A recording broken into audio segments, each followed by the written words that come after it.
Saya sekarang berada di daerah pagar laut sepanjang 30 km yang bikin heboh satu negeri. Mari kita tanya warga nelayan di sini soal pagar laut ini. Assalamualaikum. Waalaikumsalam. Izin nanya ya Pak, orang asli sini? Ya, asli sini. Ya, saya asli orang sini. Pekerjaannya? Nelayan, Pak. Nelayan. Itu pagar laut siapa yang bikin Pak? Ya, kita, Pak, warga sini, Pak. Warga sini yang Iya. Terus modalnya dari mana? Ya, kita patungan para nelayan, Pak. Oh, jadi ini modalnya dapat patungan. Iya, Pak. Ya, dari patungan dari nelayan, Pak. Gimana cara bikinnya Pak? Kita pasang satu-satu dari pinggir, naik perahu, nyampe tengah. Oh, jadi bukan pakai beko ya Pak ya? Enggak, Pak. Naik pakai perahu, Pak. Oh, ke tengahnya pakai perahu. Jadi jelas ya guys ya, itu video beko itu hoax. Saya udah cek, itu video beko itu adanya di Bekasi, bukan di sini. Berapa lama jadi sampai tengah gitu Pak? Ada 5 tahunan, Pak. Kita nyicil pelan-pelan nyampe kelar. Oh, jadi ini ngebangun sampai tengah ini udah ada 5 tahun? Udah ada, Pak, 5 tahun, Pak. Jadi jelas ya, yang bilang ini pagar laut ini sebulan jadi itu hoax. Ada pesan-pesan yang mau disampaikan Pak? Nah, dengan Bapak kita Presiden, Pak Prabowo, ini bambu kita bikin capek-capek, tolong jangan dihancurin karena sangat berguna. Jadi Pak Prabowo beserta jajarannya jangan termakan hoax pagar laut ini milik PIK 2 atau milik Agung Sedayu ya Pak. Pagar laut ini saya bisa pastikan milik nelayan warga sini Pak. Yang bilang pagar laut ini milik Sembilan Naga itu provokator Pak. Niatnya mau rasis ke warga minoritas dan mau adu domba bangsa.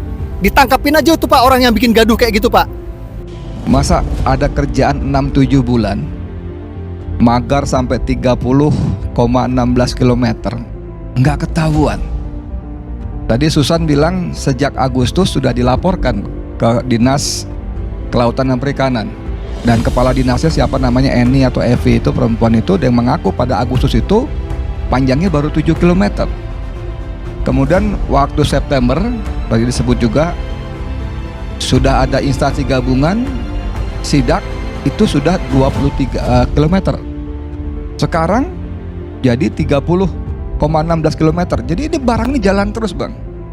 Kalau kita ikutin apalagi media sosial, awal grup-grup WA, itu kemarin masih ada beredar lagi video pendek kepala desa Kohot lagi ngomandanin pasang itu bambu-bambu gitu. Saya nggak tahu kapan kejadiannya, tapi narasinya kepala desa Kohot sedang mengomandani. Ini barang kelihatan semua nih Bang, aneh juga gitu loh. Kalau orang kompak semuanya mengatakan sampai sekian bulan nggak tahu siapa. Wartawan senior Edi Mulyadi membuka fakta mengejutkan terkait dengan pagar bambu sepanjang 30,16 km yang sedang disorot oleh seluruh rakyat Indonesia. Ia mengatakan pemagaran laut ilegal di perairan Kabupaten Tangerang, Banten adalah tindakan melawan negara. Pembangunan pagar laut dari bilah-bilah bambu sepanjang 30 km itu tidak memiliki izin. Padahal laut merupakan bagian dari kekayaan negara. Memagari laut adalah tindakan fatal dan melawan negara. Maka dari itu, pemerintah harus tegas dengan menindak oknum penyegel pagar laut tersebut. Hal itu harus dilakukan demi kedaulatan negara. Ditanya, kamu nelayan betul? Enggak Pak, saya staf desa. Kan satu kan? Lalu kamu bilang kamu swadaya membiayai ini? Iya Pak. Kamu tahu berapa biayanya ini? 30,16 km. Ada video di tengah laut, ada beko, beko itu lagi menanam bambu. Berapa sewa beko itu? 170.000 per jam. Nelayan punya duit segitu. Berapa batang bambu harganya? Berapa biaya orang yang mengerjakan? Jadi ini kan kita nih jadi dibikin dan dianggap bodoh semuanya gitu loh. Jadi kalau misalnya serius pemerintah, oke, menyegel suatu soal lah, walaupun kalau cuman masang spanduk berwarna merah disegel itu tukang sablon juga bisa, nggak usah dirjen gitu loh. Ya kan, tukang dirjen kan, tukang sablon juga bisa. Kan tinggal ditanya, kamu bener. Ini aparat penegak hukum, apalagi polisi maksud saya, itu kan canggih-canggih. Orang yang dituduh diduga teroris udah ketahuan tuh. Bisa di Lamongan, Bojonegoro, segala macam ketahuan, lalu digerebek dengan drama-drama khusus.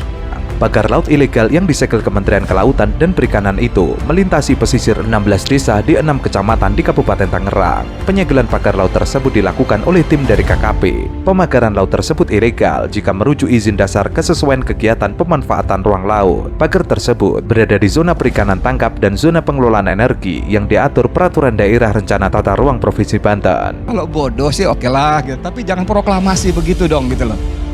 Coba tanya sama beliau nih, duitnya dari mana? Duitnya siapa? Kan gampang itu. Nggak usah digebukin lah, nggak usah, tanya aja. Kalau bahasa Kang Khalid tadi, coba deh kalau sumbernya jernih, maka keluarnya jernih. Ini kalau dia bilang kami nelayan kohot tidak keberatan, Kang Khalid bilang jangankan kohot, semua nelayan di desa-desa itu pasti tidak keberatan kalau yang ditanya aparatur desa. Kalau nelayan, Susan bagus sekali mengatakan tidak ada sejarahnya nelayan justru mengganggu alur cari hidup dia. Dengan memagari itu nggak mungkin, mustahil gitu loh. Mana ada orang mau keluar duit berpuluh miliar tuh Bang Garni.